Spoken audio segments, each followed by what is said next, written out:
Hello, আসসালামু আলাইকুম। This is me Taran Hasan. কী অবস্থা সবার? কেমন আছেন সবাই? জীবনে বেঁচে থাকাটা কিন্তু অনেক বেশি জরুরি। আমি তো অ্যাটলিস্ট এটাই মনে করি। কারণ প্রত্যেকটা নিঃশ্বাস আল্লাহর রহমতে নেওয়া হয়। তাই আমিও এখন সকালে ঘুম থেকে উঠে যদি দেখি আমি বেঁচে আছি, তাহলে তো আমি আলহামদুলিল্লাহ ৩ বার পড়ি। আপনারাও কি তাই করেন? যাই হোক, আজকে সারাদিন রোজা রাখার পরে খুব বেশি ক্লান্ত এবং টায়ার্ড লাগছিল। তো ভাবলাম কি করব? তো আমার হাসব্যান্ড আমাকে নিয়ে গেল একটা সুন্দর একটা জায়গায়। বলল, "চলো একটা জায়গায় বসলে তোমার বেশ ভালো লাগবে।" তো ভাবলাম যে ঠিক আছে যাই। কোথায় সেটা?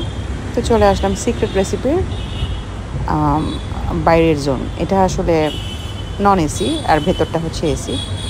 তো আউটডোর সাইডে বসে একটু কফি ট্রাই করলাম। দেখলাম যে না আসলেও অনেক বেশি ভালো লাগছে। তো ওই যে বললাম না জীবনে ভালো লাগাটা অনেক বেশি ইম্পর্টেন্ট। জীবনে বেঁচে থাকাটা অনেক বেশি ইম্পর্টেন্ট। সো আপনারাও ট্রাই আউট করতে